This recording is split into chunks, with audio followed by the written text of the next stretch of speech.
আসসালামু আলাইকুম guys, hey hello hi, কি অবস্থা সবার? আশা করছি সবাই বউ বাচ্চা নিয়ে ভালো আছো, আর যাদের বউ বাচ্চা নাই তারা কুল বালিশ নিয়ে ঘুমো। তো কথা এটা না, কথা হইতেছে আজকের ভিডিওর টাইটেল এবং থাম্বনেল দেখে তোমরা অনেকে বুঝতে পারছো আজকের ভিডিওটা কি টপিক হতে চলছে। আর যারা যারা নাজমুল এক্সপায়ার, বাংলাদেশ টপ 1 এবং বড় বড় ইউটিউবারদের সাথে ডিসকর্ডে কথা বলতে চাও তারা অবশ্যই কমেন্ট করো, তাদেরকে আমি ডিসকর্ডে অ্যাড নেওয়ার ব্যবস্থা করে দিব। আজকের ভিডিওটা মূলত আমার জীবনে ঘটে যাওয়া একটি কাহিনী নিয়ে। আর গাইস, আমি প্রথমবার আমার চ্যানেলে game related plus story related video upload দিলাম। তো গাইস, সবাই এগুলোর দ্বারা লাইক কমেন্ট এবং শেয়ার করে দিও, আর চ্যানেলে নতুন হলে অবশ্যই সাবস্ক্রাইব করে দিও।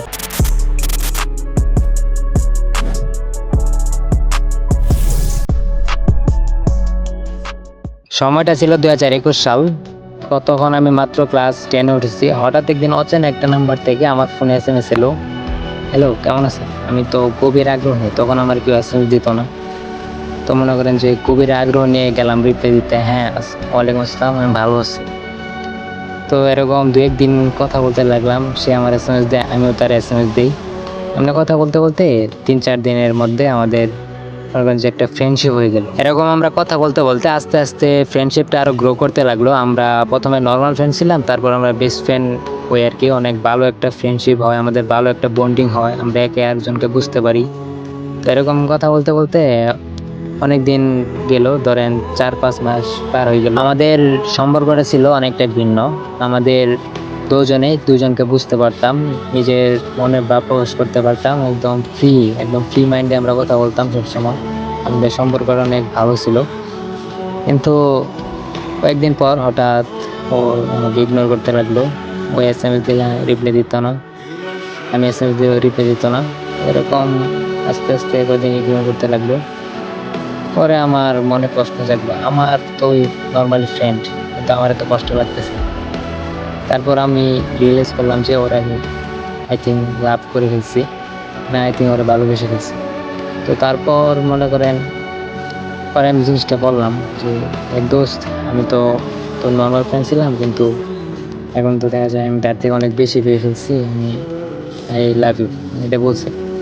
তারপর ওই কিছু বলে নাই। এর 2-3 দিন পর থেকে দেখি ওই লাইন আসে না, টোটালি অফলাইন। তারপর আমি অনেক খুঁজছি তারে, মনে করেন ফেসবুক, হোয়াটসঅ্যাপ, মেসেঞ্জার, টেলিগ্রাম পর্যন্ত SMS দিছি, কোথাও রিপ্লাই নেই। এভাবে চলতে থাকে আপনার 3-4 মাস। তারপর হঠাৎ একদিন 5 মাসের মাথায় ও আমাকে SMS দেয়। ওই যে আমার লাইফ থেকে চলে গেছিল, আবার যে 5 মাস পরে যে আবার SMS দিল, আবার যে আমরা কথা বলতে শুরু করলাম। কিন্তু এখানে যে কেন সে 5 মাস অফলাইন ছিল, এটা কিন্তু আমি একবারও জিজ্ঞেস করিনি। এটা আমার জীবনের সবচেয়ে বড় ভুল ছিল, কারণ এই 5 মাসে সে বিয়ে করে ফেলছিল, এটা আমি পরে জানতে পারি। প্রিয় মানুষটার বিয়ে হয়ে গেছে, এটা জানার পরও একটা ছেলে তাকে গ্রহণ করতে চেয়েছিল।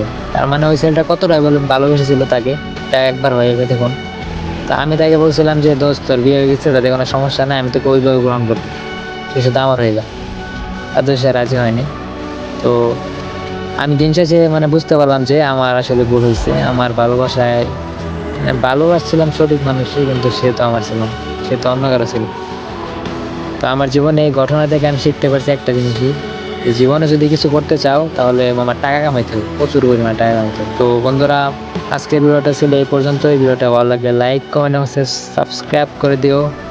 আর প্রথম ভিডিও ভালো না হইতে পারে, আর জীবনের একটা কালো অধ্যায়ের কথা সবার সাথে শেয়ার করলাম, ভালো নাও লাগতে পারে। যদি ভালো লাগে অবশ্যই ভিডিওটা লাইক কমেন্ট এবং সাবস্ক্রাইব করে দিও।